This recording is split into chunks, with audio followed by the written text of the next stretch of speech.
What if the 1970s weren't television's golden age, but its most reckless experiment?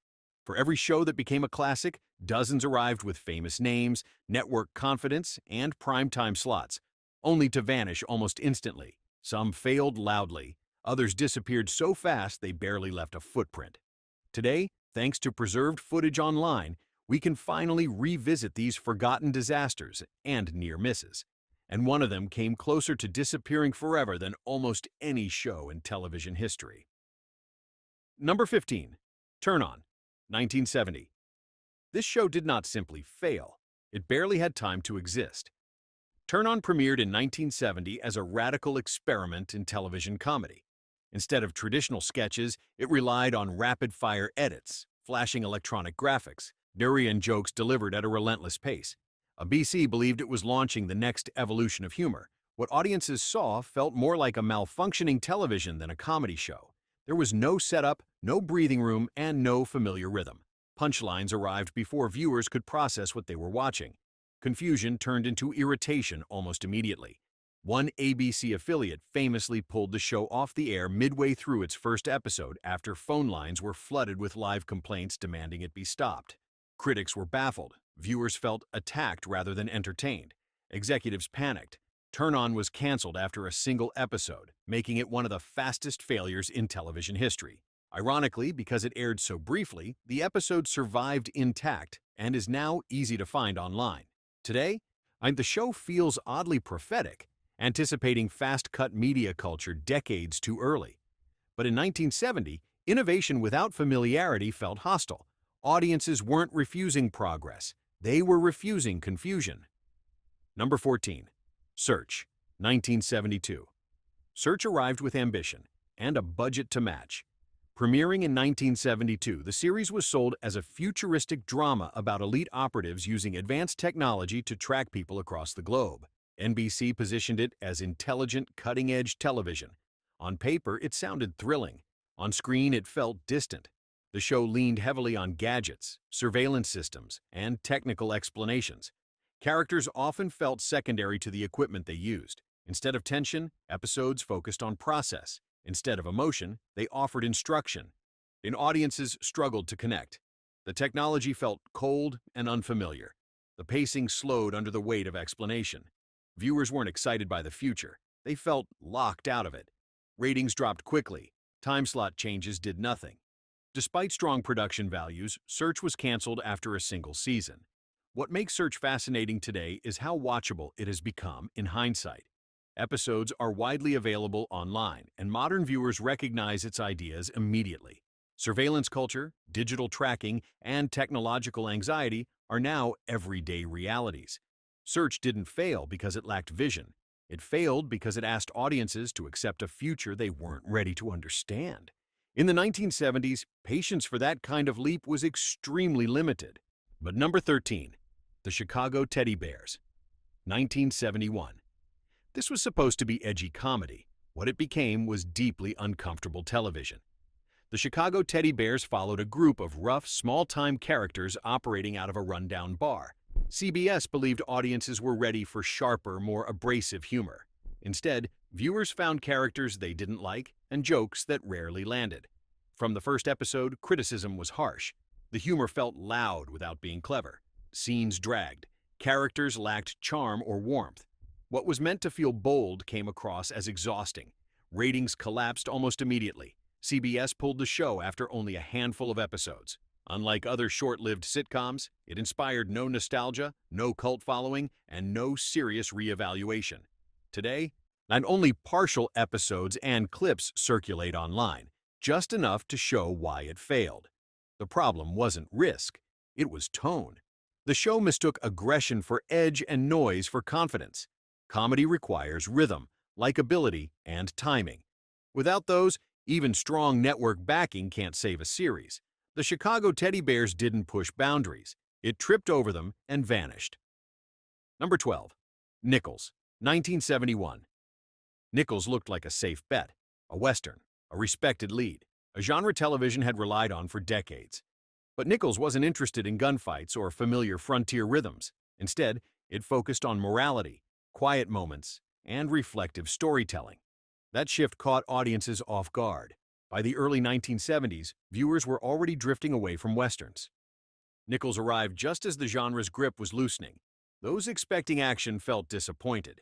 Those open to slower drama weren't sure what they were watching. NBC struggled to market the series. Was it a western? A character drama? Something else entirely? Ratings remained soft from the beginning. The show lasted 2 seasons, but it never found momentum. It wasn't bad television, it was mistimed television. Today, full episodes are easy to find online, and Nichols plays better to modern sensibilities than it did to its original audience.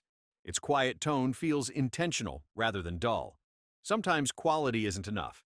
If the audience has already moved on, even thoughtful storytelling can't stop the decline. Number 11. The Ugliest Girl in Town, 1977. This show collapsed under the weight of its own premise. The Ugliest Girl in Town centered on a man disguising himself as a woman to secure a job in the fashion television world. The concept was meant to generate confusion and comedy. Instead, it left audiences uncomfortable and uncertain how to react. Episodes relied heavily on misunderstanding rather than character growth. Situations repeated with little variation. The humor stayed stuck in place. Critics questioned the idea. Viewers tuned out quickly. ABC canceled the show after a short run. What makes it notable today is how completely its episodes survive online. The very show audiences rejected is now easy to revisit, and the discomfort remains intact. Television viewers are patient when they feel respected. When they feel confused or talked down to, they disengage fast. This show learned that lesson almost immediately. Number 10. The Corner Bar, 1972. At first glance, the Corner Bar seemed impossible to mess up. A neighborhood hangout, familiar faces, conversations over drinks. It followed a sitcom formula that had worked for decades. ABC expected comfort television, something easy, friendly, and reliable. What they didn't expect was indifference. When the show premiered in 1972, television comedy was changing. Sitcoms were becoming sharper, louder, and more character-driven. The Corner Bar moved slowly. Jokes unfolded politely. Conflicts were mild and quickly resolved. Viewers tuned in, waited for momentum, and quietly drifted away. Critics weren't cruel. They were unimpressed. The show wasn't bad enough to argue about and not strong enough to champion.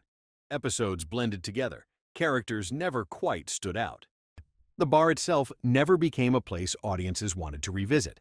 ABC gave it time, hoping familiarity would build loyalty. It didn't. Ratings stayed soft.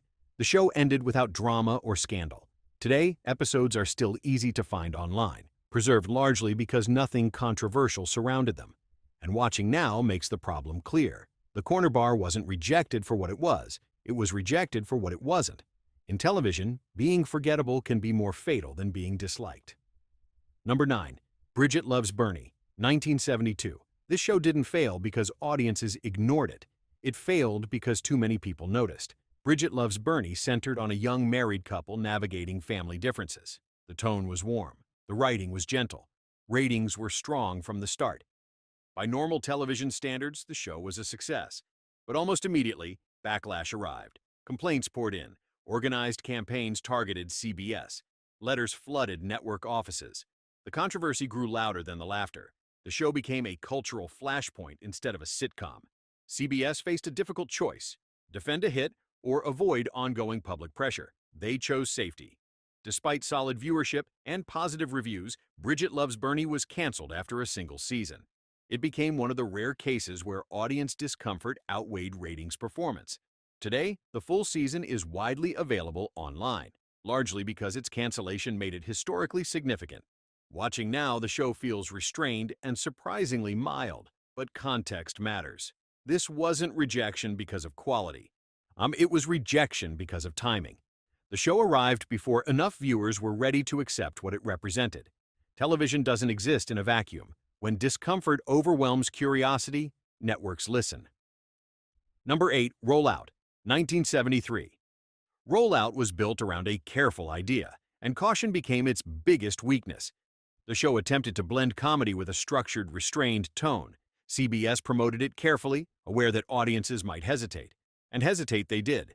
From the start, the series struggled to settle into a clear identity. Humor felt muted.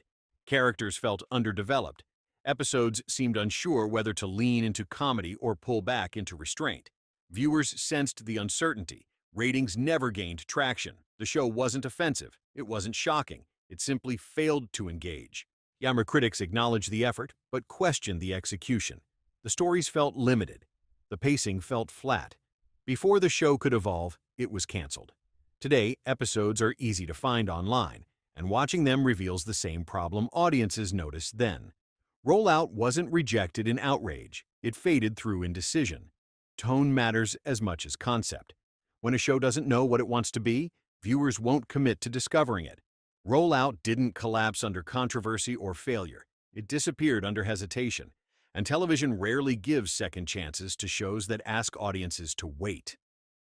Number 7. The San Pedro Beach Bums, 1977. The San Pedro Beach Bums arrived wrapped in sunshine, surf culture, beachside laughs, youthful energy. A BC hoped the setting alone would carry the show. Ours instead, viewers found repetition where they expected charm. The humor leaned heavily on stereotypes. Characters felt thin and interchangeable. Episodes followed familiar beats without surprise or growth. What should have felt carefree quickly felt lazy. Critics were blunt. Audiences agreed. Ratings dropped fast. A BC canceled the show after a short run, quietly clearing space for something stronger. What makes the show notable today is how much of it survives online. Bright visuals, familiar music, and easy access make it tempting to revisit. But the writing still doesn't hold up. The setting had potential. The era was right. The execution failed. The San Pedro Beach Bums proved that atmosphere cannot replace storytelling. Style without substance fades quickly, no matter how sunny the backdrop. Number 6. The New Dick Van Dyke Show, 1971. This wasn't a disaster. It was something quieter and harder to escape. When the New Dick Van Dyke Show premiered, expectations were enormous. Audiences remember the earlier series as a defining sitcom. CBS believed familiarity would guarantee success. Instead, comparison became the show's shadow. The writing leaned on safe rhythms. Jokes felt familiar rather than fresh. Longtime fans sensed something missing. New viewers felt like outsiders stepping into a conversation already finished. Ratings were respectable, but enthusiasm never followed. The show survived several seasons, yet it never became essential viewing. It existed in the space between success and disappointment. Today, episodes are widely available online, and the issue is immediately clear. Nostalgia carried the show, but only so far. Audiences wanted evolution, not repetition. This is rejection without outrage. No scandal, no collapse, just quiet disengagement. The New Dick Van Dyke Show reminds us that legacy can be a burden. When the past is too strong, the present struggles to breathe. Number 5. Co-ed Fever, 1979. Some shows fail because they confuse audiences. Others fail because they misread the moment. Co-ed Fever managed to do both. Premiering at the very end of the 1970s, the series was built around a college setting filled with surface-level jokes and exaggerated situations. CBS hoped it would attract younger viewers while remaining safe for families. Instead, it landed in an awkward middle space where no audience felt fully invited. Episodes leaned heavily on predictable setups. Characters were defined by one or two traits and rarely evolved. Viewers quickly sensed the formula and disengaged. Critics were unimpressed. Ratings dropped sharply after the premiere. CBS acted fast, canceling the show after only a handful of episodes. What makes Co-ed Fever notable today is how completely it vanished. There were no reruns, no revival, no later rediscovery. Its episodes survive almost entirely because of online preservation. Watching now, the show feels dated even by 1979 standards. Television was moving toward sharper writing and stronger character focus. Co-ed Fever felt stuck in an earlier decade. Timing matters. When television shifts, shows that don't adapt are left behind almost instantly. Number 4. Dusty's Trail, 1973. When a network sees success, imitation usually follows. Dusty's Trail was built on that instinct. The series followed a group of people stranded during a journey west, turning survival into situational comedy. The premise was familiar, too familiar. Viewers immediately recognized it as an echo of an earlier hit. Characters were thin, conflicts repeated. Episodes leaned on gimmicks instead of story. CBS quietly burned through the season and moved on. Ratings never stabilized. the show never developed an identity of its own. Today, episodes are widely available online, making the comparison unavoidable. Dusty's Trail wasn't terrible. It just felt unnecessary. Audiences don't reject copies because they're bad. They reject them because they don't feel alive. By the early 1970s, viewers were becoming sharper and more selective. Man, now this show underestimated that shift, and television has little patience for déjà vu. Number 3. The Paul Lynde Show, 1972. Paul Lynde was everywhere on television, loud, fast, instantly recognizable. A BC believed giving him his own sitcom was inevitable. It wasn't. The Paul Lynde Show placed his high-energy persona at the center of a traditional family sitcom. Instead of balancing his style, the show amplified it. For viewers who loved him in short bursts, the format became exhausting. The softer structure worked against his sharp delivery. Stories felt constrained. Supporting characters never found space to breathe. Ratings dropped quickly. A BC tried adjustments, but nothing clicked. The show was canceled after one season. Today, full episodes are easy to find online, and the issue is clear.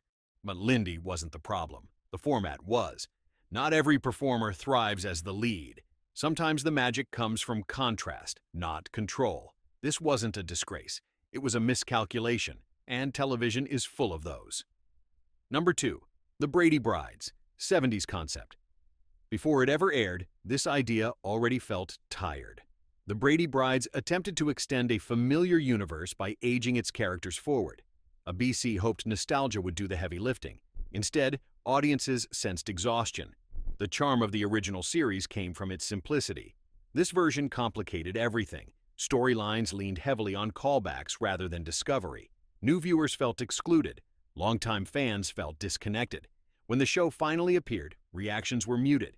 Ratings never justified the effort. The series faded quietly. Today, episodes are widely available online, largely because the franchise name kept them circulating. But watching now reinforces the same issue audiences felt then.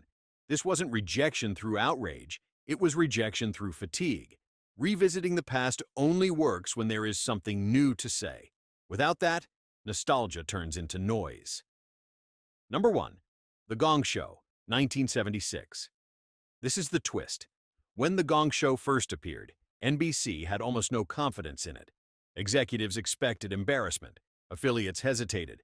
Early reactions were skeptical. The format felt chaotic. Performers were unpredictable.